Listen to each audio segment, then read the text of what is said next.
Hello friends. नमस्कार दोस्तों, कैसे हैं आप सब लोग। आई होप आपकी प्रिपरेशन अच्छी चल रही होगी।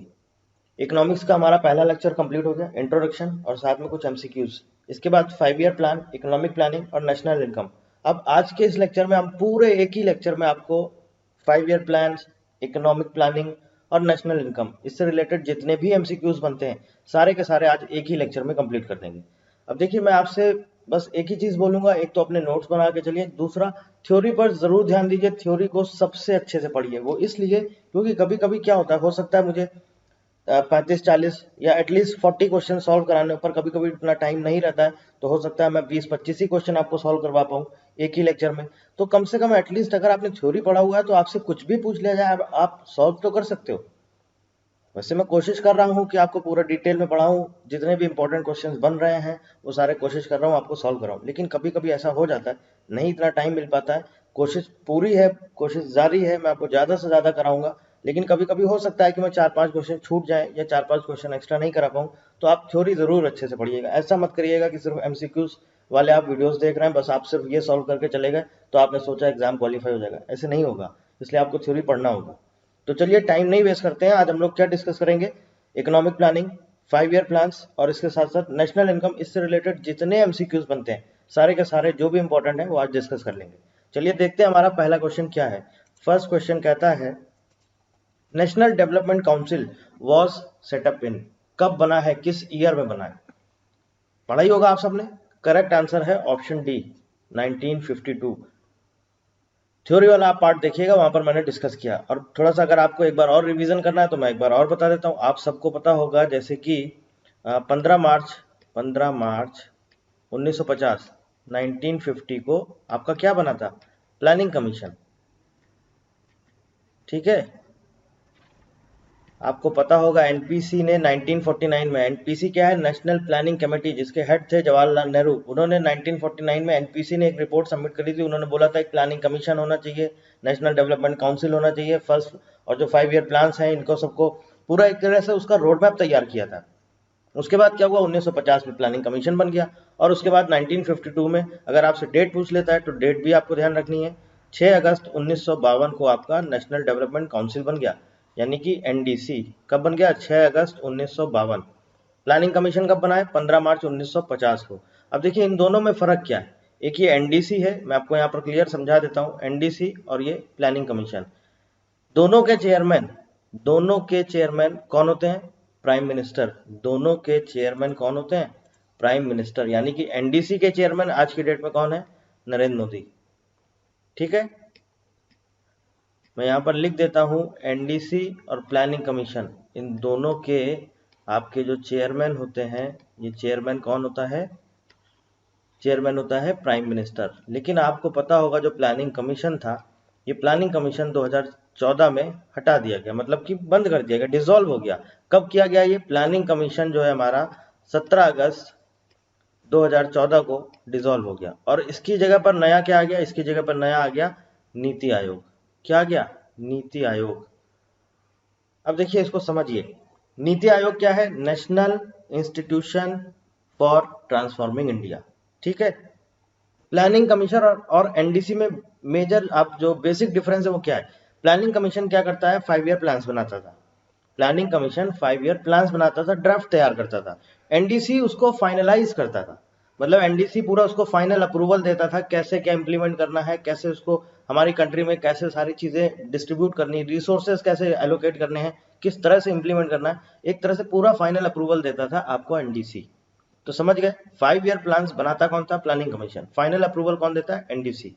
एनडीसी अभी भी है, इसमें प्राइम मिनिस्टर इसके चेयरमैन है। ठीक है, प्लानिंग कमीशन के चेयरमैन भी प्राइम मिनिस्टर होते थे। पहला प्लानिंग जो प्राइम मिनिस्टर थे जवाहरलाल नेहरू, वो प्लानिंग कमीशन के पहले चेयरमैन। अगर आपसे पूछा जाए प्लानिंग कमीशन का पहला चेयरमैन कौन था, जवाहरलाल नेहरू। ठीक है, इसके बाद नीति आयोग आ गया। नीति आयोग आपका कब बना है, नीति आयोग बना है 1 जनवरी 2015 को। और नीति आयोग के चेयरमैन कौन है, प्राइम मिनिस्टर नरेंद्र मोदी।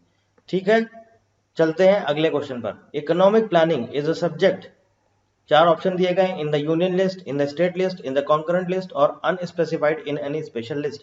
ये भी मैं आपको पूरा डिटेल में थ्योरी में समझा चुका हूँ। फिर से एक बार बता देता हूँ। देखिए जो हमारा संविधान है इंडियन कॉन्स्टिट्यूशन, उसमें टोटल 12 शेड्यूल हैं, 12 शेड्यूल हैं। इसके अलावा 395 आर्टिकल्स हैं। आर्टिकल्स हमारे रोज के रोज, रोज तो नहीं मतलब कि हाँ, जब भी आपका जो संसद का सत्र होता है, मानसून सत्र होता है, इसके अलावा विंटर सेशन होता है, समर सेशन होता है, ये सब आपको मालूम होगा, संसद का सत्र होता है। तो उसमें क्या होता है, वहां पर जो भी आर्टिकल्स वगैरह चेंज करने होते हैं उसमें अमेंडमेंट्स होते रहते हैं। तो ऐसे अगर देखा जाए तो अभी जब शुरुआत हुई थी 395 आर्टिकल से, लेकिन बाद में अमेंडमेंट होते होते होते अभी अगर आप देखेंगे तो 400 प्लस आर्टिकल्स है, और इसमें 12 शेड्यूल हैं। टोटल कितने शेड्यूल हैं? टोटल इसमें 12 शेड्यूल हैं। हमारा जो संविधान है इसमें टोटल 12 शेड्यूल हैं, 12 शेड्यूल्स, जिसमें कि जो हमारा 7 शेड्यूल है, शेड्यूल नंबर 7 शेड्यूल क्या बोलता है? ये बताता है यूनियन और स्टेट के पास जो पावर है उनके बीच में डिफरेंस बताता है, ठीक है। और इसको अलग अलग कैटेगरी में यहाँ पर डिवाइड किया गया है। किस कैटेगरी में? यूनियन लिस्ट, यूनियन मतलब कि central, union list, state list, और इसके साथ साथ आपका कॉन्करेंट लिस्ट। तो ये भी एक यहाँ से इंपॉर्टेंट क्वेश्चन बन जाता है कि आप बताइए इकोनॉमिक प्लानिंग किस शेड्यूल का पार्ट है। तो आपको पता होना चाहिए इंडियन कॉन्स्टिट्यूशन के 7th शेड्यूल में ये दिया गया है कि जो हमारे यूनियन और स्टेट की जो पावर उनको उनके बीच में डिफरेंस बताया गया है, और ये बताया गया है कि इनको 3 तरह से कैटेगराइज किया गया है। एक यूनियन लिस्ट होगी, एक आपकी स्टेट लिस्ट होगी, और एक कॉन्करेंट लिस्ट होगी। उसी में जो कॉन्करेंट लिस्ट होगी इसी में आपका आएगा इकोनॉमिक प्लानिंग, जिसमें टोटल 52 आइटम्स हैं। इसमें आपका इकोनॉमिक प्लानिंग आता है, फैमिली प्लानिंग आता है, पॉपुलेशन कंट्रोल आता है, ट्रेड यूनियन आता है।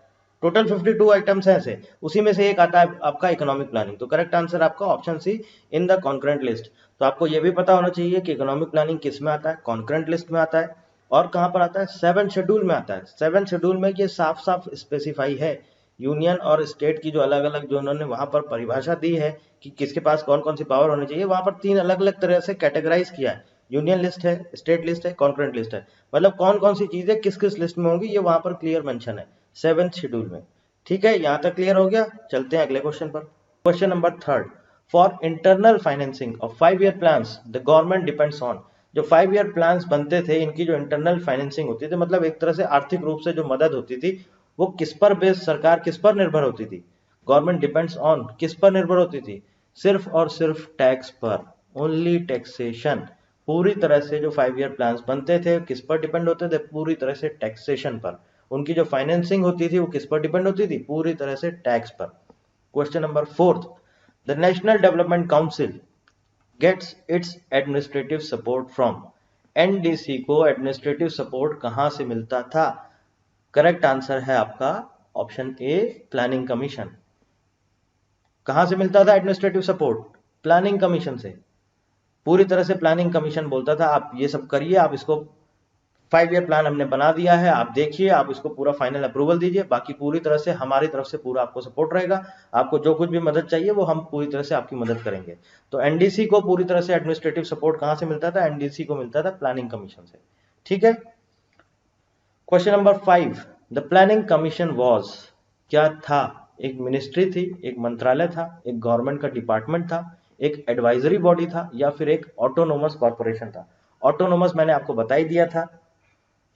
ऑटोनोमस का मतलब होता है एक तरह से हिंदी में बोले तो स्वायत्त निकाय, जो किसी पर भी मतलब कि डिपेंडेंट, मतलब सरकार इसमें बेदखल नहीं करती है। ऑटोनोमस बॉडीज जो भी होती हैं सरकार उसमें बेदखल नहीं करती। जैसे ट्राई है आपका, telephone regulatory authority of India, NHAI, national highway authorities of India. तो यहाँ पर हमसे पूछा गया प्लानिंग कमीशन क्या है? प्लानिंग कमीशन है correct answer option C, an advisory body. अब आप कहेंगे एडवाइजरी बॉडी क्या होता है? देखिए जो हमारा संविधान है उसमें 2 बॉडीज होती हैं। कौन कौन सी होती हैं? कॉन्स्टिट्यूशनल बॉडीज,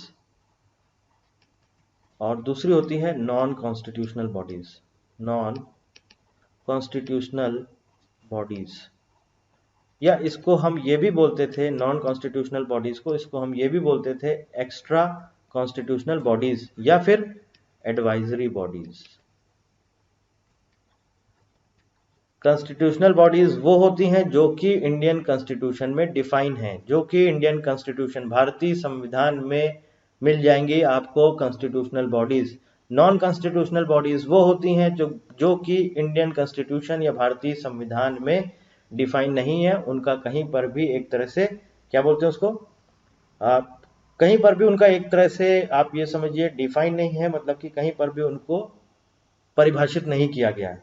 भारतीय संविधान में कहीं पर भी परिभाषित नहीं किया गया, उन्हें बोलते हैं नॉन कॉन्स्टिट्यूशनल बॉडीज। ठीक है। Question number 6, which of the following statements is correct? Planning commission is a constitutional bodies, अभी जस्ट ऊपर आपके सामने डिस्कस किया, नहीं ये तो नॉन कॉन्स्टिट्यूशनल बॉडीज है, तो ये गलत है। Question number 2, sorry option 2, the prime minister is the chairman of the planning commission, सही है, एकदम सही है, 100% सही है। मैंने आपको वीडियो के स्टार्टिंग में ही बता दिया है, प्राइम मिनिस्टर जो होते हैं वो प्लानिंग कमीशन के चेयरमैन होते हैं। Option C, the minister of planning is always necessarily the deputy chairman of planning commission. Minister of planning जो है ये डेप्यूटी चेयरमैन होते थे प्लानिंग कमीशन के, ऐसा है क्या? नहीं, गलत, ऐसा नहीं है। The draft plan is prepared by the NDC. Draft plan जो हमारे 5 ईयर प्लान बनते थे, कौन प्रिपेयर करता था? प्रिपेयर करता था प्लानिंग कमीशन। एनडीसी तो उसको फाइनल अप्रूवल देता था, तो ये भी गलत है। अब देखिए यहाँ पर डेप्यूटी चेयरमैन की बात हो रही है प्लानिंग कमीशन की, तो थोड़ा सा आपको एक मैं डिटेल में थोड़ा सा समझा देता हूँ। डेप्यूटी चेयरमैन जो प्लानिंग कमीशन है, इसके जो चेयरमैन होते हैं, चेयरमैन कौन होता है? चेयरमैन होते हैं प्राइम मिनिस्टर। ठीक है। अब अभी तक जब से प्लानिंग कमीशन बना है और आज की डेट तक मतलब कि 2014 तक, जब तक प्लानिंग कमीशन था, 2014 के बाद तो हट गया था, उसके बाद नीति आयोग आ गया था, तब तक इसमें टोटल 23 डेप्यूटी चेयरमैन बन चुके हैं। 23 डेप्यूटी चेयरमैन बन चुके हैं, जिसमें कि पहले चेयरमैन डेप्यूटी चेयरमैन कौन थे? पहले बने थे आपके गुलजारी लाल नंदा और वीटी कृष्णमाचारी। गुलजारी लाल नंदा, गुलजारी लिख देता हूं, गुलजारी लाल नंदा, और अगर आपने इनका नाम सुना हो तो जरूर सुना होगा, ये हमारे देश के प्राइम मिनिस्टर भी रहे थे। और इसके बाद दूसरे थे हमारे वीटी कृष्णमाचारी। ये दोनों लोग डेप्यूटी चेयरमैन बनाए गए थे प्लानिंग कमीशन पर, और जब ये बनाए गए थे उस टाइम पर गुलजारी लाल नंदा ये थे मिनिस्टर ऑफ प्लानिंग, ये थे minister of planning, minister of planning. बाकी अगर आप पूरी लिस्ट देखें, जो भी उसमें 23 हमारे डेप्यूटी चेयरमैन बने हैं 2014 तक, जब से शुरू हुआ है हमारा 1950 से लेके 2014 तक टोटल 23 डेप्यूटी चेयरमैन बने, लेकिन उसमें हर बार ऐसा हो कि minister of planning he deputy chairman हो, ऐसा नहीं होता था। टोटल इसमें सिर्फ 6, जितने भी ये 23 चेयरमैन थे डेप्यूटी चेयरमैन, उसमें से 6 लोग ऐसे थे जो कि मिनिस्टर ऑफ प्लानिंग थे। तो इसका मतलब क्या है? क्या ऐसा जरूरी है क्या मिनिस्टर ऑफ प्लानिंग जो होते हैं वही डेप्यूटी चेयरमैन बनते हैं क्या? नहीं, गलत, सिर्फ 6 लोग बने। इसके अलावा देखिए यहाँ पर एक और इंपॉर्टेंट चीज आपको बता दूं, बहुत इंपॉर्टेंट है, हो सकता है आपके एग्जाम में पूछ लिया जाए कि कौन से प्राइम मिनिस्टर प्लानिंग कमीशन के डेप्यूटी चेयरमैन रह चुके हैं, कौन सा प्रेसिडेंट प्लानिंग कमीशन का डेप्यूटी चेयरमैन रह चुका है। तो सबसे पहले अगर हम बात करते हैं, बात हो रही है आपकी गुलजारी लाल नंदा की। ये क्या थे? पहले डेप्यूटी चेयरमैन थे, और इसके साथ साथ वीटी कृष्णमाचारी ये भी पहले डेप्यूटी चेयरमैन थे। और अगर लास्ट डेप्यूटी चेयरमैन की बात करें तो सबसे आखिरी में जो थे वो बने थे आपके 2004 में, 4 जुलाई 2004 को, 4 या 6 जुलाई कुछ ऐसे ही था, एग्जैक्ट नहीं मालूम, 4 जुलाई था शायद, और उनका नाम था मोंटेक सिंह अहलूवालिया। मोंटेक सिंह अहलूवालिया 4 जुलाई 2004 को बने थे, 2004 को बने थे, और ये कब तक रहे थे? ये रहे थे 26 मई 2014 तक। ये लास्ट आखिरी डेप्यूटी चेयरमैन थे प्लानिंग कमीशन के। अब अगर हम बात करें कौन कौन से पीएम या कौन कौन से प्रेसिडेंट इसके डेप्यूटी चेयरमैन रह चुके हैं, तो बात करते हैं गुलजारी लाल नंदा, गुलजारी लाल नंदा, ठीक है, एक तो ये, दूसरे पीवी नरसिम्हा राव, पीवी नरसिम्हा राव आपके बने हैं ये 1984 के आसपास, 1984 और 85 में।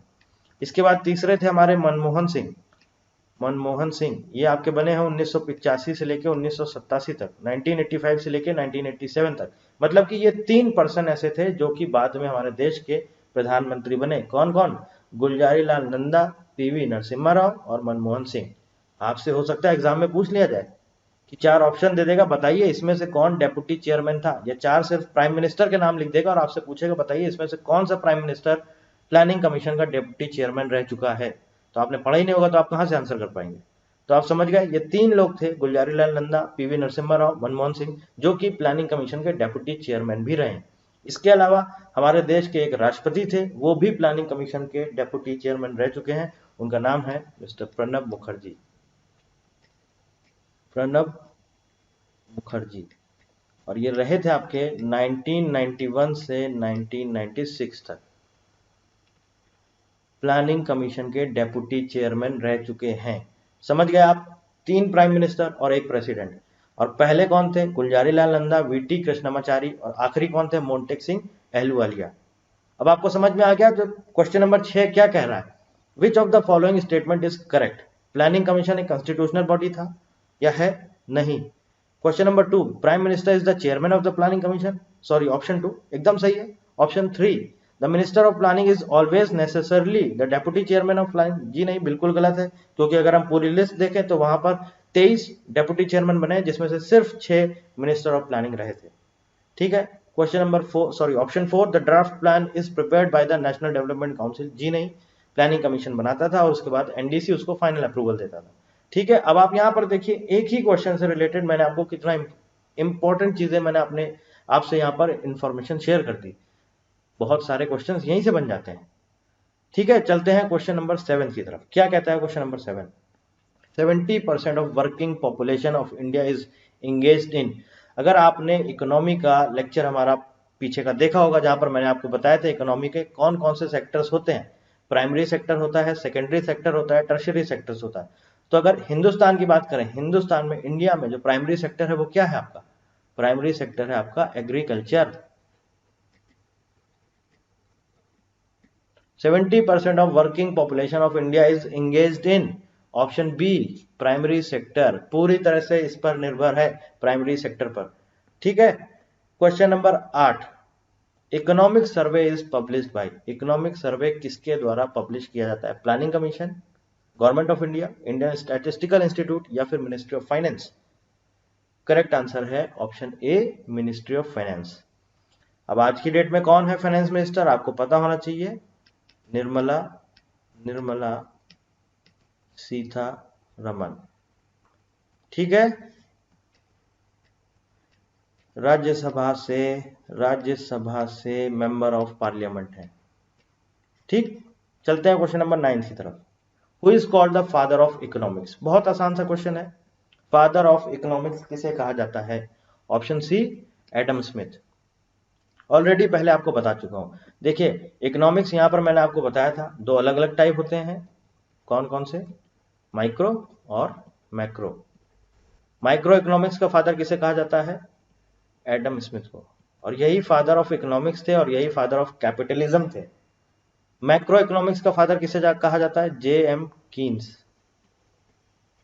John Maynard Keynes. अब अगर हम इकोनॉमी की बात करें, इकोनॉमी 3 तरह की इकोनॉमी होती है, कैपिटलिस्ट, सोशलिस्ट और मिक्स्ड इकोनॉमी। हमारे देश की जो इकोनॉमी है वो है मिक्स्ड इकोनॉमी। कैपिटलिस्ट इकोनॉमी कौन लेकर आया था concept? Adam Smith. Mixed economy कौन लेकर आया था concept? Adam Smith. Socialist economy कौन लेकर आया था? Karl Marx. ठीक, समझ में आ गया आपको? अगला क्वेश्चन कहता है, the concept of 5 year plans in India was introduced by. कौन लेकर आया 5 ईयर प्लान? इंडिया में किसने इंट्रोड्यूस किया है? अगर आपने देखा होगा हमारा लेक्चर तो आप बहुत आसानी से इसका आंसर कर सकते हैं। क्या है इसका आंसर? करेक्ट आंसर है ऑप्शन बी, जवाहरलाल नेहरू। आपको मालूम होगा 1938 में एनपीसी, नेशनल प्लानिंग कमेटी बनी थी, उसके हेड थे ये जवाहरलाल नेहरू। लेकिन क्या हुआ था फिर 1938 में, वो आपका द्वितीय विश्व युद्ध, वर्ल्ड वॉर 2, उसका डिक्लेरेशन हो गया था सितंबर में 1939 में, तो फिर ये आगे चल नहीं पाया था। इसके बाद 1949 में इसी ने, एनपीसी ने अपनी एक रिपोर्ट पब्लिश करी थी, उसमें बोला था कि भैया प्लानिंग कमीशन होना चाहिए, नेशनल डेवलपमेंट काउंसिल होना चाहिए। और उसके बाद फिर प्लानिंग कमीशन बना, प्लानिंग कमीशन ने फिर आगे की प्लानिंग करी, 5 ईयर प्लान कैसे बनते हैं वो सब बनाया। और उस टाइम पे जो हमारे प्राइम मिनिस्टर थे वो कौन थे? जवाहरलाल नेहरू। और जैसा कि मैंने आपको बताया, प्लानिंग कमीशन का चेयरमैन कौन होता है? वो होता है प्राइम मिनिस्टर। तो उस टाइम पर लोकसभा में या संसद में पहला 5 ईयर प्लान पेश किया गया था। किसने किया था? जवाहरलाल नेहरू ने। अगला क्वेश्चन है हमारा दोस्तों, इंडिया हैज 4 ऑप्शन है, socialistic economy, Gandhian economy, mixed economy और फ्री इकोनॉमी। तो आप सबको पता है, कई बार डिस्कस कर चुका हूं, इंडिया की, हमारे देश की मिक्स्ड इकोनॉमी है। कैपिटलिस्ट इकोनॉमी, 3 टाइप की इकोनॉमी होती है, कैपिटलिस्ट, सोशलिस्ट और आपका मिक्स्ड।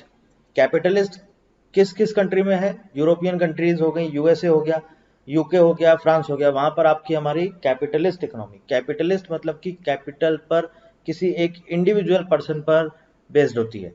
सोशलिस्ट मतलब कि सोसाइटी के लिए बनाई जाती है, सोसाइटी को ध्यान में रखकर जो इकोनॉमी होती है उसे बोलते हैं सोशलिस्टिक।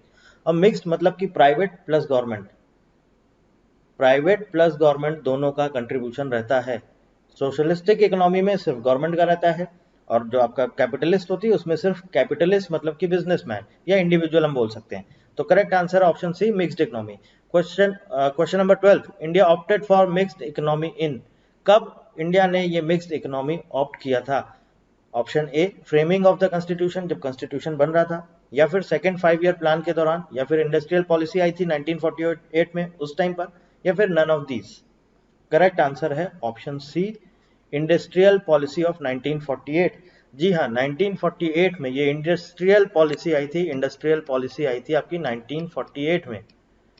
बेसिकली ये पॉलिसी क्यों बनाई गई थी? इंडस्ट्रियल पॉलिसी बेसिकली बनाई गई थी कि जो भी हमारी इंडस्ट्रीज हैं इनमें ज़्यादा से ज़्यादा ग्रोथ हो, प्रोडक्शन जो है ज़्यादा से ज़्यादा प्रोडक्शन हो, हमारी इंडस्ट्रीज आगे बढ़ें, और एक इंटरनेशनल लेवल पर जो भी दूसरी कंट्रीज की इंडस्ट्रीज हैं उनसे बराबर एक तरह से कंपटीशन हो सके, उनके लेवल तक पहुंच सके, इसलिए बनाई गई थी इंडस्ट्रियल पॉलिसी ऑफ 1948। और उसमें ही बोला गया था कि हमारा देश मिक्स्ड इकोनॉमी को अप्लाई करने जा रहा है। तो आपको पता होना चाहिए मिक्स्ड इकोनॉमी कब ऑप्ट करी गई है? इंडस्ट्रियल पॉलिसी ऑफ 1948 के दौरान, और ये पहली इंडस्ट्रियल पॉलिसी थी। इसके बाद इसको रिवाइज किया गया, फिर 1956 में दूसरी पॉलिसी आई थी, 1956 में सेकेंड इंडस्ट्रियल पॉलिसी आई थी, इसको रिवाइज किया गया था, और जो वो पॉलिसी आई थी उसको बोला गया था इकोनॉमिक कॉन्स्टिट्यूशन ऑफ इंडिया। और इसके साथ साथ एक और नाम दिया गया था, वो दिया गया था the Bible of state capitalism. अब ये इंपॉर्टेंट है, आपको पता होना चाहिए। 1948 में जो इंडस्ट्रियल पॉलिसी आई उसमें बोल दिया गया हम मिक्स्ड इकोनॉमी को एक तरह से अडॉप्ट करने जा रहे हैं, उसके बाद इसको रिवाइज कर दिया गया, दूसरी पॉलिसी आ गई। आपको ये नाम पता होना चाहिए, क्या क्या नाम था? The Bible of state capitalism, industrial policy 1956, economic constitution of India, industrial policy of 1956। ठीक है, चलते हैं अगले क्वेश्चन की तरफ। Question number 13, who is the deputy chairman of planning commission? Deputy chairman planning commission का कौन होता है? मैं ऑलरेडी डिस्कस कर चुका हूं। प्राइम मिनिस्टर होते हैं क्या? नहीं होते हैं। फाइनेंस मिनिस्टर कभी होते थे, मतलब कुछ कुछ फाइनेंस मिनिस्टर हुए हैं, जैसे जसवंत सिंह बीजेपी की गवर्नमेंट में थे, वो डेप्यूटी चेयरमैन रहे प्लानिंग कमीशन के, ठीक है। लेकिन सारे के सारे डेप्यूटी चेयरमैन फाइनेंस मिनिस्टर हो, ऐसा नहीं था। कॉमर्स मिनिस्टर ऐसा था क्या? नहीं, ऐसा भी नहीं था। तो क्या आंसर है? करेक्ट आंसर है option D, none of this. देखिए आप ध्यान से समझिए, इसको कंफ्यूज मत होइए। प्लानिंग कमीशन के जो डेप्यूटी चेयरमैन हैं ये कौन होते हैं बेसिकली? अगला क्वेश्चन है, वहां पर आपको क्लियर समझ में आ जाएगा। Question number 14, the deputy chairman of the planning commission is the prime minister. होता है क्या? नहीं होता है। प्लानिंग मिनिस्टर होता है क्या? कभी होता है, कभी नहीं होता है। Option number 3, holds the rank of a cabinet minister. जी हाँ, बिल्कुल सही है। ये जो इसके डेप्यूटी चेयरमैन होते हैं वो कोई ना कोई कैबिनेट मिनिस्टर होता है। हो सकता है वो आपका मिनिस्टर ऑफ प्लानिंग हो, प्लानिंग मिनिस्टर हो सकता है फाइनेंस मिनिस्टर हो सकता है कॉमर्स मिनिस्टर हो, तो आपका कैबिनेट मिनिस्टर जरूर होना चाहिए डेप्यूटी चेयरमैन बनने के लिए। ठीक है, ध्यान रखिएगा, कंफ्यूज मत होइएगा। ऑप्शन 4 है, इज एन इकोनॉमिस्ट। कोई ऐसा कंपलसरी नहीं है। करेक्ट आंसर क्या है? कैबिनेट मिनिस्टर होना चाहिए। मैंने आपको ऑलरेडी बताया था प्लानिंग कमीशन में 2014 तक 23 डेप्यूटी चेयरमैन थे, जिसमें कि कुछ आपके फाइनेंस मिनिस्टर भी थे, कुछ आपके प्लानिंग मिनिस्टर भी थे। तो आपको नहीं पता है कि वो प्लानिंग मिनिस्टर भी हो सकते हैं, फाइनेंस मिनिस्टर भी हो सकते हैं, कॉमर्स मिनिस्टर भी हो सकते हैं, लेकिन ये जरूर मालूम है कि वो एक कैबिनेट मिनिस्टर जरूर होता है। ठीक है, तो क्वेश्चन नंबर 14 का करेक्ट आंसर है option C, it holds the rank of a cabinet minister. मतलब कि डेप्यूटी चेयरमैन एक कैबिनेट मिनिस्टर जरूर होता था। ठीक है, चलते हैं क्वेश्चन नंबर 15 की तरफ। Question number 15, who was the first deputy chairman of planning commission of India? Planning commission जो बना था उसका पहला डेप्यूटी चेयरमैन कौन था? मैंने आपको ऑलरेडी थोड़ी देर पहले डिस्कस किया है। कौन थे जब पहली बार जब बने थे? दो लोग अपॉइंट हुए थे, गुलजारी लाल नंदा जो कि बाद में हमारे देश के प्रधानमंत्री बने थे, और दूसरे थे वीटी कृष्णामाचारी। तो यहाँ पर ऑप्शन में गुलजारी लाल नंदा नहीं दिया है, क्या दिया है? वीटी कृष्णामाचारी। तो करेक्ट आंसर है ऑप्शन सी। ऑलरेडी अभी मैं पीछे डिस्कस कर चुका हूं, अगर आपको नहीं समझ में आ रहा है आप पीछे आ जाइए, वीडियो को वापस से देख लीजिए। ठीक है, question number 16, the planning commission of India. अब प्लानिंग कमीशन के बारे में भी मैं आपको पूरा डिटेल में अभी थोड़ी देर पहले सब बता चुका हूं। वॉज सेटअप इन 1950, सही है, बिल्कुल सही है। कब बना है? 15 मार्च 1950 को। ऑप्शन सेकंड पॉइंट क्या कह रहा है? सेकंड पॉइंट कह रहा है वॉज अ कॉन्स्टिट्यूशनल बॉडी, ऐसा था क्या? नहीं था। वॉज एन एडवाइजरी बॉडी, ऐसा था क्या? बिल्कुल था। जस्ट अभी थोड़ी देर पहले ही मैंने ये सब डिस्कस किया है। और चौथा पॉइंट क्या कह रहा है? वॉज अ गवर्नमेंट डिपार्टमेंट, ऐसा था क्या? नहीं, ऐसा भी नहीं था। तो अब हम देख लेते हैं चार ऑप्शन में कौन सा हमें मिल रहा है। 1 और 2 नहीं, 2 और 3 नहीं, 1 और 3 जी हाँ करेक्ट है। पहला और तीसरा पॉइंट सही है, मतलब कि ऑप्शन सी यहाँ पर करेक्ट है। कब सेटअप हुआ है? 1950 में, और सबको पता है कि एक एडवाइजरी बॉडी था। एडवाइजरी बॉडी, ये बोल सकते हैं नॉन कॉन्स्टिट्यूशनल बॉडी, ये बोल सकते हैं एक्स्ट्रा कॉन्स्टिट्यूशनल बॉडी। और ये नॉन कॉन्स्टिट्यूशनल बॉडी क्या होते हैं, कॉन्स्टिट्यूशनल बॉडी क्या होते हैं, अभी हम पीछे डिस्कस कर चुके हैं। Question number 17, the first attempt to initiate economic planning in India was made by. जब मैंने आपको इकोनॉमिक प्लानिंग पढ़ाया था, मैंने आपको बताया था कहां से इसकी शुरुआत हुई थी, तो आपको पता होना चाहिए इसकी शुरुआत कब हुई थी। 1934 में। किसने करी थी? Mister M Visvesvaraya. Option C. पीछे वाला वीडियो देख लीजिएगा, वहां पर ये सारी चीजें मैंने आपको डिटेल में बताई है। 1934 में ये लाए थे, इन्होंने अपनी एक बुक लिखी थी, प्लान्ड इकोनॉमी फॉर इंडिया, आप सबको पता है, बुक लिखी थी।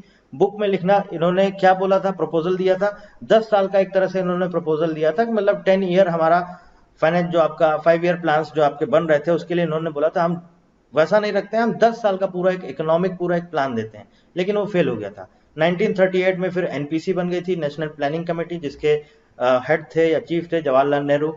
उन्होंने अपनी रिपोर्ट सौंपी, लेकिन क्या हुआ, 1939 में सेकेंड वर्ल्ड वॉर, द्वितीय विश्व युद्ध की घोषणा हो गई, उसके बाद वो भी कैंसिल हो गई। तो बेसिकली शुरुआत किसने करी इकोनॉमिक प्लानिंग की? इंडिया ने। पहला अटेम्प्ट जिसने सबसे पहले शुरुआत करी वो कौन थे? वो थे एम विश्वेश्वरैया, जिन्होंने अपनी बुक लिखी थी प्लान्ड इकोनॉमी फॉर इंडिया, उसमें ही उन्होंने 10 साल का प्रपोजल दिया था 1934 में, ध्यान रखिएगा। ठीक है, अगला क्वेश्चन आता है, question number 18, the decentralisation system was recommended by. इसको थोड़ा सा समझ लीजिए, मुझे लगता है शायद मैंने ये थ्योरी वाला पार्ट आपको शायद नहीं पढ़ाया। डिसेंट्रलाइजेशन, देखिए सिंपल सा इसका मतलब क्या है। डिसेंट्रलाइजेशन, किसी भी चीज को, अगर कोई सेंट्रलाइज चीज है तो मतलब कि उसको डिसेंट्रलाइज करना, मतलब कि मान लीजिए सपोज कोई एक चीज है, उसको अलग अलग टुकड़ों में बांट देना। ऐसा क्यों होता था? डिसेंट्रलाइजेशन की जरूरत क्यों पड़ी? जब हमारा देश आजाद हुआ तो बोल दिया गया सेंटर में एक गवर्नमेंट रहेगी, मतलब कि एक तरह से सारी पावर्स उसके पास दे दी गई, सेंट्रल गवर्नमेंट को सारी पावर्स दे दी गई। तो डिसेंट्रलाइजेशन सिस्टम क्यों लागू किया गया था? उसका मतलब ही यही था कि ऐसा है भैया, सारी की सारी पावर्स सेंटर को नहीं दी जाएंगी, अलग अलग रियासतें होती थी उनको दी जाएगी, बाद में स्टेट बने, बोला गया उनको दी जाएगी, तो पूरी पूरी सेंट्रल को जो है आप पावर नहीं दे सकते, इसलिए उन्होंने डिसेंट्रलाइजेशन सिस्टम आया था। अब यहाँ पर क्वेश्चन हमसे पूछा है, decentralisation system was recommended by, किसने रिकमेंड किया था? तो यहाँ पर एक इंपॉर्टेंट चीज है, और हो सकता है आपके एग्जाम में पूछ लिया जाए, तो मैं यहाँ पर आपको लिखवा दे रहा हूँ और आप लिख लीजिए, इंपॉर्टेंट पॉइंट है। देखिए ये बात है आपकी 1957 की, 16 जनवरी अगर हम बात करें तो 16 जनवरी 1957 को गवर्नमेंट ने, सेंट्रल गवर्नमेंट ने, हमारी भारत सरकार ने एक कमेटी बनाई, और उस कमेटी का नाम था बलवंत राय मेहता कमेटी। क्या नाम था? बलवंत राय जी मेहता कमेटी। अब देखिए मैं ईयर और डेट इसीलिए लिख देता हूं क्योंकि क्या पता एग्जाम में कुछ भी पूछ सकता है। तो और ये सिर्फ एक पर्टिकुलर एग्जाम के लिए नहीं पढ़ा रहा हूं मैं, आपके बहुत सारे एग्जाम्स में काम आ सकता है। ये पूरा इकोनॉमी की जो वीडियो सीरीज है हमारी, किसी भी कॉम्पिटिटिव एग्जाम्स में आप चले जाइए, आपको कहीं ना कहीं इससे रिलेटेड आपको कहीं ना कहीं क्वेश्चन जरूर मिल जाएंगे। तो इसलिए पढ़िए तो अच्छे से पढ़िए, मतलब ऐसे प्रिपेयर करिए कि आप सारे एग्जाम के लिए प्रिपेयर कर रहे हैं, किसी एक पर्टिकुलर एग्जाम के लिए मत पढ़िए। आप बेसिकली एग्जाम क्वालिफाई करने के लिए मत पढ़िए, अपनी नॉलेज बढ़ाने के लिए पढ़िए। नॉलेज बढ़ती जाएगी, धीरे धीरे आपका इंटरेस्ट आता जाएगा, उसके बाद आप पढ़ेंगे, उसके बाद खुद आपको लगेगा अब ये एग्जाम क्वालिफाई करना है। मेन टारगेट आपका होना चाहिए मुझे नॉलेज गेन करना है। ठीक है। 16 जनवरी 1957 को भारत सरकार ने बलवंत राय जी मेहता कमेटी बनाई। अब इस कमेटी ने क्या बोला? इस कमेटी ने बोला कि एक हमारा डिसेंट्रलाइजेशन सिस्टम होना चाहिए। उस सिस्टम को बाद में बोल दिया गया, वही उसी का नाम बदल के हो गया पंचायती राज सिस्टम। अब वो डिसेंट्रलाइजेशन सिस्टम क्या था? जैसे मान लीजिए मैं आपको एक एग्जांपल के थ्रू समझाता हूं। सपोज मान लीजिए कि कोई भी एक एग्जांपल ले लीजिए, किसी का भी जिसकी बहुत सारे स्टोर्स हैं या बहुत सारे पूरे वर्ल्ड में जिसकी शॉप्स हैं। आप मोबाइल फोन की का एग्जांपल ले लेते हैं, मान लीजिए एप्पल है, ठीक है। या मान लीजिए कोई होटल है जिसकी बहुत सारी चेन्स हैं पूरे ऑल ओवर वर्ल्ड में, ठीक है। आपने ओयो रूम्स का नाम सुना होगा, ओयो रूम्स, ठीक है। अब देखिए डिसेंट्रलाइजेशन का मतलब क्या होता है? डिसेंट्रलाइजेशन बेसिकली ये है कि एक चीज को अलग अलग पार्ट में डिवाइड कर देना। अब एक ओयो रूम्स है, पूरे ऑल ओवर वर्ल्ड में फैला है, ठीक है। हर अलग अलग कंट्रीज में इनके अलग अलग ऑफिस हैं। अगर ये डिसेंट्रलाइजेशन सिस्टम नहीं होगा तो एक आदमी इतनी ब्रांच कैसे संभाल सकता है? नहीं संभाल सकता है। तो इसलिए डिसेंट्रलाइजेशन सिस्टम होता है। बोलते हैं कि मान लीजिए 5 कंट्रीज में हमारे ऑफिस हैं, तो यहाँ पर एक अलग सीईओ होगा, यहाँ पर एक अलग सीईओ होगा, यहाँ पर अलग सीईओ होगा, यहाँ पर अलग होगा और यहाँ पर अलग होगा। मतलब जो इनके टॉप एग्जीक्यूटिव होंगे वो हर अलग अलग ब्रांच के लिए अलग अलग होंगे। तो यही होता है एक तरह से डिसेंट्रलाइजेशन सिस्टम। सेंट्रलाइजेशन मतलब कि सिर्फ एक आदमी के पास पावर होगी, और एक आदमी इतनी सारी ब्रांचेस, कोई एक दो ब्रांच नहीं होती हैं, 400-500 ब्रांचेस होती हैं। इतनी सारी ब्रांचेस को संभाल सकता है क्या? नहीं संभाल सकता है। तो बेसिकली डिसेंट्रलाइजेशन का मतलब यही होता है कि कोई भी एक, किसी एक के पावर है तो उसको जो है, जो उसके पास पावर है उसको अलग अलग लोगों में बांट देना, वो होता है डिसेंट्रलाइजेशन सिस्टम। तो हम बात कर रहे थे बलवंत राय जी मेहता कमेटी की।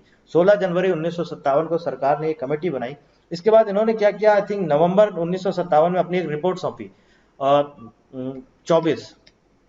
24 नवंबर 1957 को इसी कमेटी ने, बलवंत राय जी मेहता कमेटी ने अपनी एक रिपोर्ट सौंपी और उसमें उन्होंने बोला कि डिसेंट्रलाइजेशन सिस्टम होना चाहिए। मतलब बेसिकली उन्होंने जो उसमें नाम दिया था अपनी कमेटी में, वो पूरा पूरा एज इट इज ये लिखा गया था कि ये एक डेमोक्रेटिक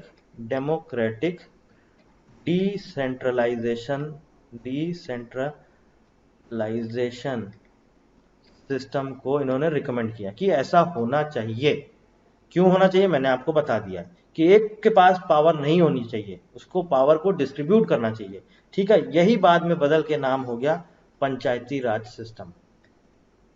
पंचायती राज सिस्टम के नाम से इसको जाना जाने लगा। अब पंचायती राज सिस्टम का क्या बेसिकली एम क्या था? इसका एम ये था कि जो भी आपकी लोकल समस्याएं हैं उसको आप लोकल लेवल पर ही सॉल्व करिए। यही मतलब है डिसेंट्रलाइजेशन का। किसी एक के पास पावर नहीं है, अलग अलग लोगों के पास है। तो पंचायती राज सिस्टम का बेसिकली एम या मकसद क्या है? जो भी आपकी जितनी भी लोकल समस्याएं हैं उसको आप लोकल लेवल पर ही उसका समाधान करिए। पंचायती राज सिस्टम में अगर आप जानते हैं तो इसके 3 अलग अलग डिपार्टमेंट होते हैं। कौन कौन होता है? अगर हम गांव के लेवल की बात करें तो वो होता है हमारा ग्राम पंचायत। ये होता है विलेज लेवल पर, गांव के लेवल पर होता है। इसके बाद आता है ब्लॉक लेवल। ब्लॉक लेवल पर हमारी बनती है पंचायत समिति। ब्लॉक लेवल पर बनती है पंचायत समिति। और इसके बाद डिस्ट्रिक्ट लेवल आ जाता है, उसमें बन जाता है जिला परिषद। ये होता है डिस्ट्रिक्ट लेवल पे। मतलब क्या है? मतलब ये है 3 अलग अलग हैं भैया। ग्राम पंचायत है तो तुम्हारी जितनी समस्याएं हैं तुम अपने लेवल पे निपटो। पंचायत समिति मतलब कि क्या बोला? ब्लॉक लेवल की जितनी समस्याएं हैं तुम अपने लेवल पे निपटो। जिला परिषद डिस्ट्रिक्ट लेवल में जो समस्याएं हैं तुम अपने लेवल पे निपटो। ठीक है, आप समझ गए? तो correct answer option C. Question number 18, the decentralisation system was recommended by Balwant Rai Mehta. और ये बलवंत राय जी मेहता कमेटी जो बनी थी, इसके चेयरमैन भी यही थे, बलवंत राय मेहता। ठीक है, ये भी इंपॉर्टेंट है, याद रखिएगा। बलवंत राय जी मेहता कमेटी जो बनी थी आपकी 16 जनवरी 1957 को, उसके चेयरमैन भी यही साहब थे, बलवंत राय मेहता। क्लियर हो गई पिक्चर? बहुत सारी चीजें मैं बता देता हूं इसीलिए, ताकि आपके एग्जाम में कुछ भी कहीं से पूछ ले तो आप आंसर कर सकें। ठीक है, चलते हैं अगले क्वेश्चन पे। Question number 19, the main objective of first 5 year plan was. अगर आपने पढ़ लिया होगा पहला 5 ईयर प्लान तो आप बहुत आसानी से बता सकते हैं किस पर फोकस किया गया था। Development of agriculture including irrigation and power projects. Correct answer है ऑप्शन सी। और इसके बाद आपको मालूम होगा सेकंड 5 ईयर प्लान आ गया था। जब सेकंड 5 ईयर प्लान आया था तो आपको मालूम उसमें किस पे सबसे ज्यादा ध्यान दिया गया था? उस पर दिया गया था इंडस्ट्री पर। बोला गया था रैपिड इंडस्ट्रियलाइजेशन पर सबसे ज्यादा फोकस किया गया था। किस पर ध्यान दिया गया था? इंडस्ट्री पर। और जो पहला हमारा 5 ईयर प्लान आया था ये किस लिए आया था? ये आया था डेवलपमेंट ऑफ एग्रीकल्चर। मतलब बेसिकली फोकस किया गया था इरिगेशन पर, पावर प्रोजेक्ट, या फिर आपका ट्रांसपोर्टेशन, और इसके साथ साथ एग्रीकल्चर। मतलब मेनली फोकस था एग्रीकल्चर पर। और सेकंड, और बाकी मैं ऑलरेडी आपको जितने भी 5 ईयर प्लान हैं, पहला, दूसरा, तीसरा, चौथा, पांचवा, वहां पर आपको सारी चीजें मैं ऑलरेडी बता चुका हूं, तो आपको पता होना चाहिए। अगला क्वेश्चन आता है क्वेश्चन नंबर 20। क्वेश्चन नंबर 20 क्या कहता है? 20 कहता है India had a plan holiday. कब हुआ है इंडिया में plan holiday? After the China India war of 1962। India China का जो युद्ध हुआ था 1962 में, उसके बाद हुआ। आफ्टर द ड्रॉट ऑफ 1966, सूखा पड़ा 1966 में, उसके बाद हुआ। After the liberation of Bangladesh in 1971, जब बांग्लादेश आजाद हुआ 1971 में, उसके बाद आया क्या प्लान हॉलीडे? और ऑप्शन डी है after the India Pakistan war in 1965। तो इंडिया पाकिस्तान वॉर के बाद आया क्या? 1965 के बाद। कौन सा ऑप्शन आपका करेक्ट है? अब यहाँ पर थोड़ा सा हिस्ट्री को थोड़ा सा समझ लेते हैं। ऑलरेडी मैं आपको पहले बता चुका हूँ प्लान हॉलीडे कब आया था। आपको पता होना चाहिए प्लान हॉलीडे आया था 1966 से लेके 1969 के बीच में। 3 साल, 3 जो एनुअल प्लान थे 1966 से 67, 1967 से 68 और 1968 से 69, इनको ही बोला गया था प्लान हॉलीडे। Plan holiday. अब थोड़ा सा समझ लीजिए आखिर ये क्यों अनाउंस किया गया प्लान हॉलीडे, आखिर प्लान हॉलीडे की घोषणा करी क्यों गई? तो मैं आपको बता देता हूं। जो तीसरा हमारा 5 ईयर प्लान था, थर्ड जो 5 ईयर प्लान था हमारा, वो कब आया था? 1961 से 1966। थर्ड 5 ईयर प्लान 1961 से 1966। अब यहां पर क्या हुआ? आप सबको पता है कि 1962 में इंडिया चाइना का युद्ध हो गया था। 1962 में इंडिया और चाइना का युद्ध हो गया। इसके बाद 1965 में इंडिया पाकिस्तान का युद्ध हो गया। इसके बाद 1966 में हमारे देश में सूखा पड़ गया था। और इसी के बाद सरकार ने अनाउंस कर दिया इसको हटाकर कि भैया प्लान हॉलीडे ला रहे हैं। ठीक है, तो क्या है इसका correct answer? Option B, after the drought of 1966। तो पहला और लास्ट ऑप्शन नहीं सही है, करेक्ट है 1966, क्योंकि 62 में वॉर हुआ, उसके बाद भी हम संभले हुए थे, हमारी इकोनॉमी संभली हुई थी। पाकिस्तान को ऑलरेडी हरा दिया था, तब भी इकोनॉमी हमारी संभली हुई थी। लेकिन ड्रॉट आया, जब सूखा आया, उसके बाद सरकार ने घोषणा कर दी कि भैया अब हम ला रहे हैं प्लान हॉलीडे। और कब लाए थे? 1966 से लेके 1969 तक, क्योंकि जो हमारा ये थर्ड 5 ईयर प्लान था ये फेल हो गया था। तो इसके बाद अनाउंस कर दिया गया हमारा प्लान हॉलीडे। समझ में आ गया आपको? और नहीं समझ में आया है तो पीछे चले जाइए, जहां पर मैंने आपको थ्योरी वाला पार्ट पढ़ाया है, आपको समझ में आ जाएगा। चलते हैं अगले क्वेश्चन की तरफ। Question number 21। अब देखिए फिर से आया, rolling plan was designed for the period.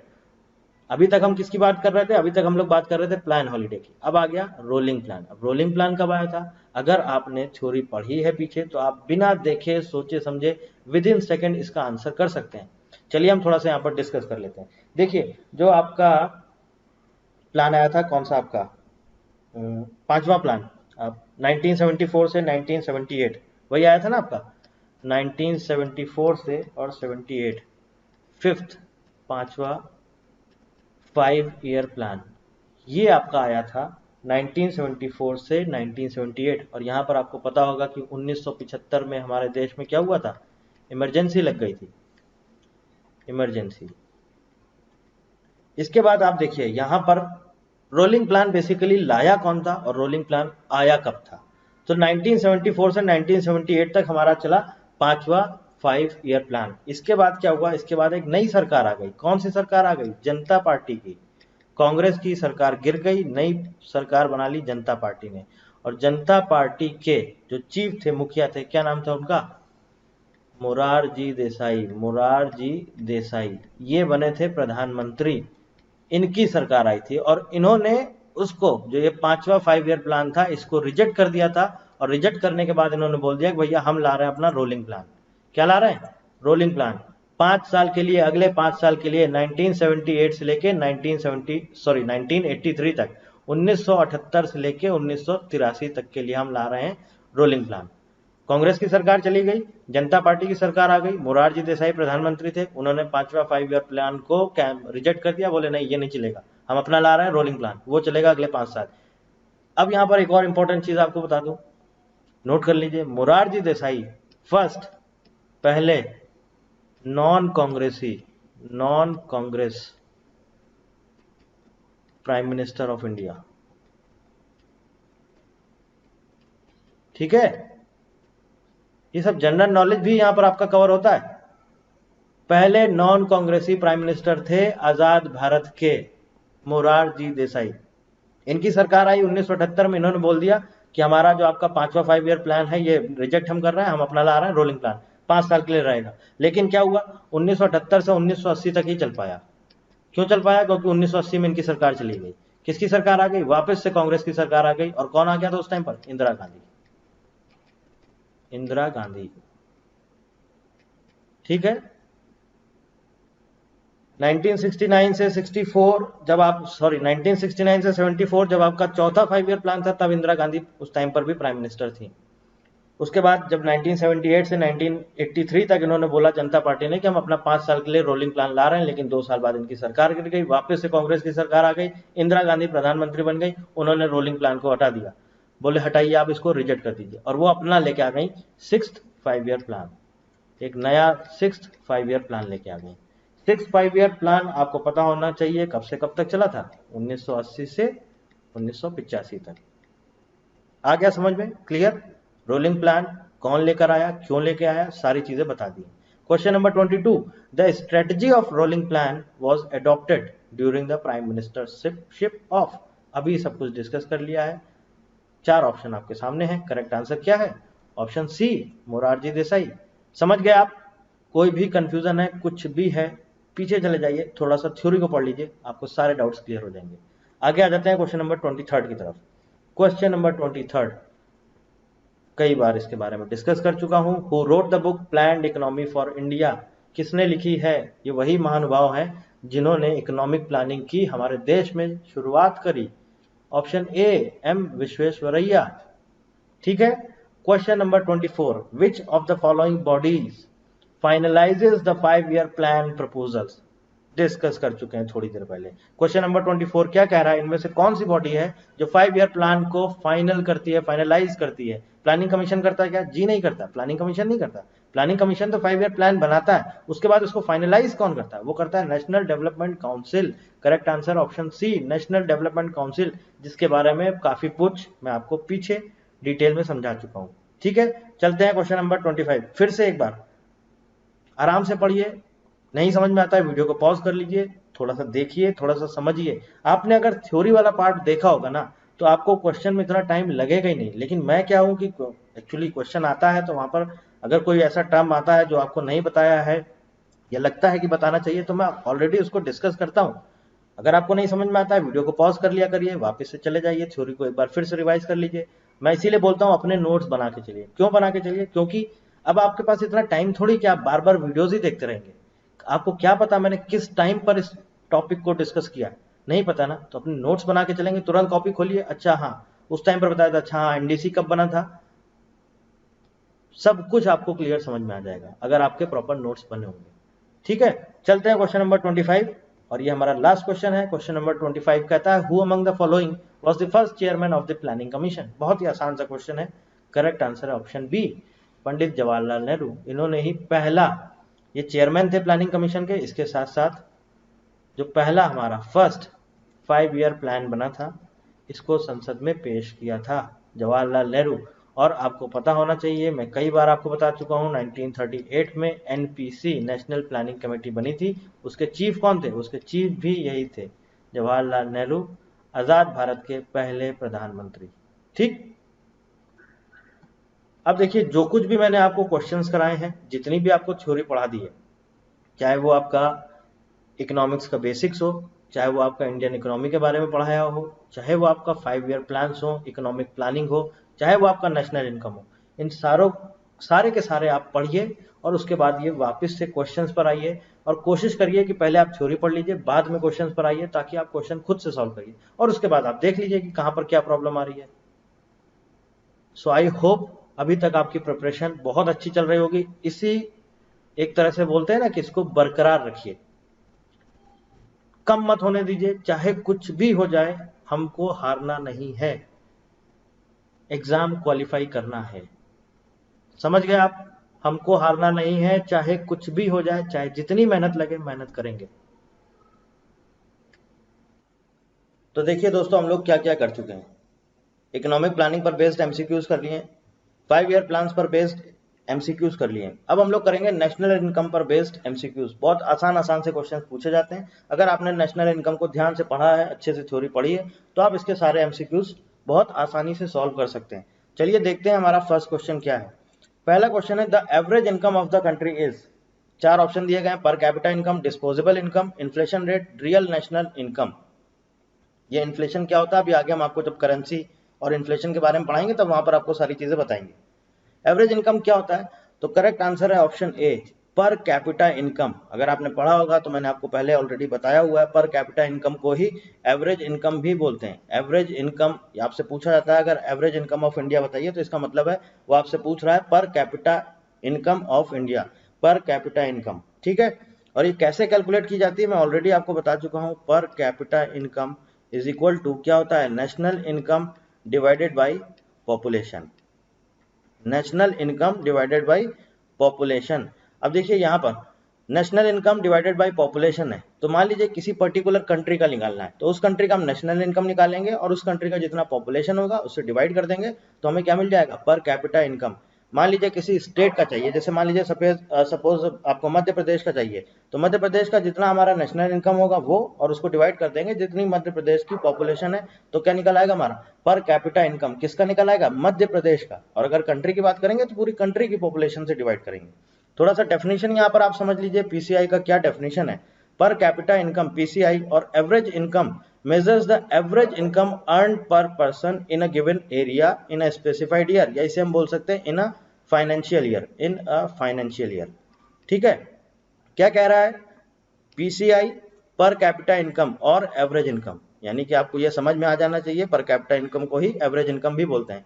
क्या मतलब, कैसे निकालते हैं? एवरेज इनकम अर्नड पर person in a given area, मतलब कि सपोज किसी स्टेट की हम बात कर रहे हैं, मध्य प्रदेश की, तो एक आदमी की जितनी एवरेज इनकम है वही बताता है हमारा पर कैपिटा इनकम। कैसे कैलकुलेट की जाती है? It is calculated by dividing the areas total income by it's total population. ठीक है, समझ गए आप? इसके आगे यहाँ पर बोला गया, the government of India has used the population projections data on the basis of census 2011। Census मतलब कि जनगणना, जनगणना मतलब कि जो गवर्नमेंट ऑफ इंडिया हमारा जो कैलकुलेट करता है ये सब सारी चीजें, पर कैपिटा इनकम, कौन सा इन्होंने बेस ईयर लिया हुआ है? वो लिया हुआ है 2011, क्योंकि 2011 में जो जनगणना हुई थी उस टाइम पर जो हमारे पास डेटा था, जो पॉपुलेशन वगैरह थी, उसी के बेसिस पर हम लोग निकालते हैं पर कैपिटा इनकम। ठीक है, आगे आ जाते हैं, चलते हैं क्वेश्चन नंबर 2 की तरफ।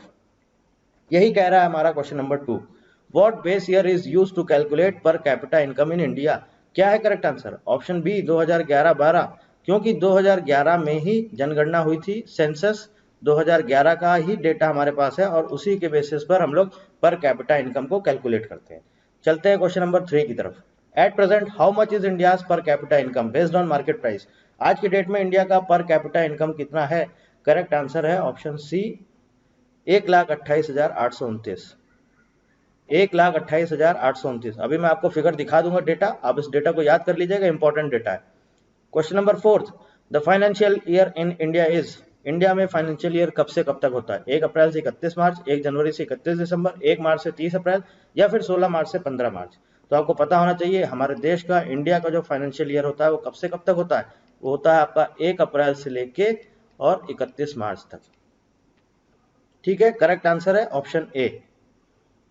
अब देखिए यहाँ पर जो मैं आपको बता रहा था पीसीआई की क्या डेफिनेशन होती है, यहाँ पर देखिए नीचे लिखा हुआ है, the national accounts data show that the per capita income at current prices also known as per capita net national income for 2021 is rupees 1,28,829। यही मैंने आपसे क्वेश्चन पूछा था अभी जस्ट पहले, क्वेश्चन नंबर 3। तो अभी आज की डेट में एट प्रेजेंट इंडिया की पर कैपिटा इनकम कितनी है? 1,28,829 कैपिटा इनकम। आज की डेट में इंडिया में ऐसा कौन सा स्टेट है जिसका सबसे ज्यादा पर कैपिटा इनकम है? और क्वेश्चन नंबर 6 पूछ रहा है, which state of India currently has the lowest पर कैपिटा इनकम, कौन सा ऐसा स्टेट है जिसकी पर कैपिटा इनकम सबसे कम है? तो सबसे ज्यादा किसकी है? करेक्ट आंसर आपका ऑप्शन ए गोवा। सबसे ज्यादा किसकी है? गोवा की। सबसे कम किसकी है? बिहार। ठीक है, सबसे ज्यादा किसकी है? गोवा की। सबसे कम किसकी है? बिहार की। याद रखिएगा। आगे आ जाते हैं question number 7। Which ministry is responsible for calculating GDP in India? कौन सी मिनिस्ट्री जो है जीडीपी कैलकुलेट करती है? तो क्या आंसर है इसका? मैं ऑलरेडी आपको बता चुका हूं, ये सब जितना भी डेटा कलेक्शन का काम है, जितने भी स्टैटिस्टिक्स का काम है, ये सब कौन करता है? ये सब करता है ministry of central statistical and programme implementation. ठीक है, ऑप्शन सी। और इसका पूरा आपको मैं डिटेल में बता चुका हूं। पहले क्या था? अटल बिहारी वाजपेयी की गवर्नमेंट आई थी 1999 में, तब उस टाइम पर एक डिपार्टमेंट ऑफ स्टैटिस्टिक्स अलग होता था, डिपार्टमेंट ऑफ प्रोग्राम इम्प्लीमेंटेशन अलग होता था। उन दोनों को मर्ज कर दिया गया, मर्ज करके एक नया मंत्रालय बना दिया गया, एक इंडिपेंडेंट मिनिस्ट्री बना दी गई और उसका नाम दे दिया गया ministry of statistical and programme implementation. Central हटा दीजिए, ministry of statistical and programme implementation, MOSPI। यही कैलकुलेट करता है जीडीपी। और अगर हम उसकी बात करें आपकी नेशनल इनकम, नेशनल इनकम कौन कैलकुलेट करता है? तो वो आपको पता ही होगा, CSO, सेंट्रल स्टैटिस्टिकल ऑर्गेनाइजेशन इसका पहले नाम था, बाद में इसका नाम हो गया सेंट्रल स्टैटिस्टिक्स ऑफिस। ठीक है, और ये भी आपका मर्ज हो चुका है, मैंने आपको ऑलरेडी बताया था किसमें मर्ज हो चुका है, CSO, और आपको मैंने एक बताया था NSSO, ये दोनों का मर्जर हो चुका है। CSO यानी कि सेंट्रल स्टैटिस्टिक्स ऑफिस, NSSO यानी कि नेशनल सैंपल सर्वे ऑर्गेनाइजेशन, लेकिन ये भी नाम बदला, इसका नाम हुआ नेशनल सैंपल सर्वे ऑफिस। इन दोनों का मर्जर हुआ, मर्जर होने के बाद क्या बना दिया गया? बना दिया गया NSO यानी कि नेशनल स्टैटिस्टिक्स ऑफिस। ठीक है, question number 8। The net value of GDP after deducting depreciation from GDP is. देखिए, मैंने आपको ऑलरेडी एक उसमें जब आपको पढ़ाया था नेशनल इनकम, वहां पर डिस्कस किया था। जैसे आपका जीडीपी पढ़ाया था, जीडीपी के बाद जीएनपी बताया था, जीएनपी के बाद एनएनपी बताया था। तो क्या होता है जीएनपी? जीएनपी मतलब कि आपको क्या बताया था?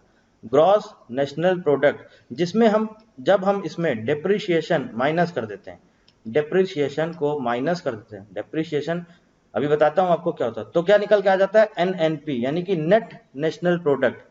ग्रॉस में से कुछ जो हमारी वैल्यू की कमी हुई, इसको अगर हम माइनस कर देते हैं तो क्या निकल के आ जाती है? Value, net. आप ऐसे एग्जांपल से समझिए, मान लीजिए आप एक मोबाइल खरीद के लाते हैं 10,000 का, ठीक है, 10,000 का आपने मोबाइल खरीदा, या चलिए आपने मान लीजिए 1 लाख की कोई कार खरीदी, आपने 1 लाख की कोई कार खरीदी, आज आपने खरीदी, आपने 1-2 महीने यूज किया, इसके बाद आप यूज करेंगे, जब बेचने जाएंगे तो क्या होगा? इसकी वैल्यू कुछ कम होगी कि नहीं होगी?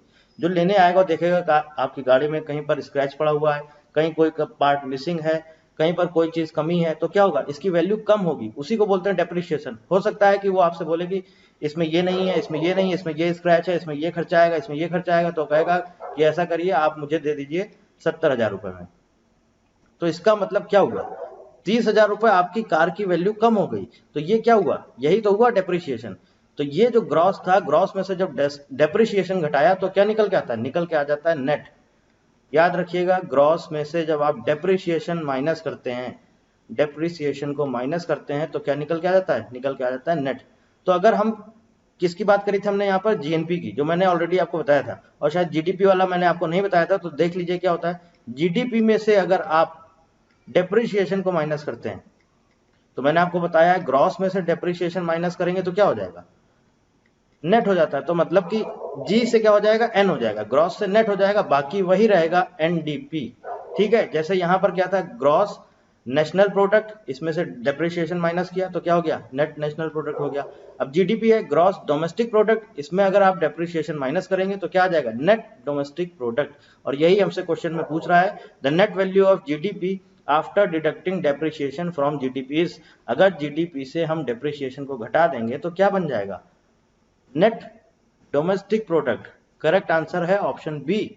ठीक है, देखिए जीडीपी से आप जीएनपी मत कर दीजिएगा, ये सेम रहेगा, डीपी यहां पर सेम रहेगा, यहां पर एनपी सेम रहेगा, यहां पर भी आप देखिए ये सेम रहेगा, डीपी वाले में ये डीपी सेम रहेगा, एनपी वाले में ये एनपी सेम रहेगा। एक बार आपको फिर से बता देता हूं,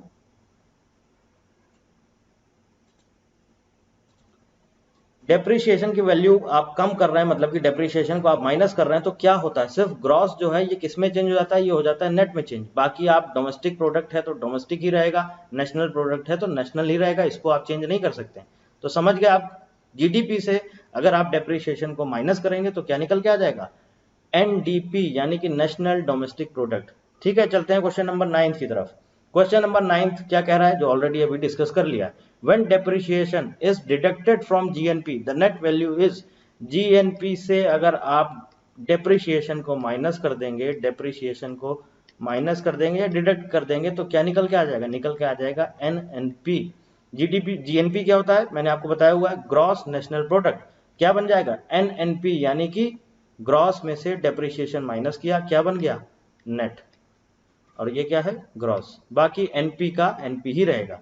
तो यहां पर क्या आंसर होगा इसका, correct answer net national product, option A. ठीक है, समझ में आ गया।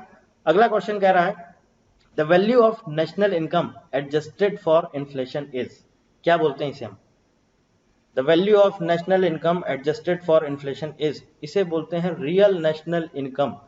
करेक्ट आंसर है option D, real national income. या हम ये बोल सकते हैं, आपको अगर पता होगा, जो भी ये पर कैपिटा इनकम, नेशनल इनकम निकाली जाती है, अगर आपने फिगर देखा होगा, डेटा देखा होगा, तो यहाँ पर एक आपने देखा होगा, दो अलग अलग बेस पर निकालते हैं। एक निकालते हैं करंट प्राइस और एक होता है हमारा कांस्टेंट प्राइस। ठीक है, करंट प्राइस वो होता है जहां पर इन्फ्लेशन के साथ एडजस्ट किया जाता है। कांस्टेंट प्राइस क्या होता है हमारा, विदाउट इन्फ्लेशन होता है।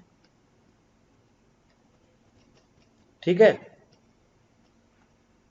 ये होता है हमारा विदाउट इन्फ्लेशन, या इन्फ्लेशन को हटा देते हैं तो वो हमारा आ जाता है कांस्टेंट प्राइस।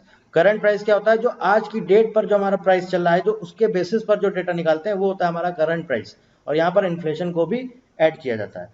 तो the value of national income adjusted for inflation is called real national income, या हम ये भी बोल सकते हैं national income at current price, national income at current price. ठीक है, समझ में आ गया, क्लियर। तो हम लोगों ने क्या क्या कर लिया, इकोनॉमिक प्लानिंग, 5 ईयर प्लान और नेशनल इनकम पर बेस्ड एमसीक्यूज। आई होप आपको समझ में आ गया होगा। जो कुछ भी आपने थ्योरी पढ़ ली है अच्छे से, अब आपने एमसीक्यूज भी सॉल्व कर लिए हैं। अब आपको अगर कोई क्वेश्चन आ जाता है, सिर्फ किसी एक पर्टिकुलर एग्जाम की बात नहीं कर रहे हैं, कोई भी एग्जाम में आ जाए, आपने थ्योरी अच्छे से पढ़ी हुई है, इसी तरह के नॉर्मल क्वेश्चन पूछे जाते हैं आपसे। बस बच्चे क्या होते हैं, क्यों नहीं कर पाते हैं, क्योंकि थ्योरी प्रॉपर पढ़ते ही नहीं है। थ्योरी अगर आपने पूरी एक एक प्रॉपर पढ़ी है, एक एक कॉन्सेप्ट आपके क्लियर है, तो आप ये सारे एमसीक्यूज बहुत आसानी से सॉल्व कर सकते हैं। आई होप आपको इंटरेस्ट आ रहा होगा इकोनॉमिक्स में, और धीरे धीरे आगे आगे चल के और आपको इंटरेस्ट आएगा इस सब्जेक्ट में। और आप कोशिश करिएगा, या मैं आपसे यही बोलूंगा, ऐसा सब्जेक्ट है, थ्योरी बेस्ड है, पूरे में पूरा स्कोर करिए। ठीक है, so thank you very much and thank you for watching.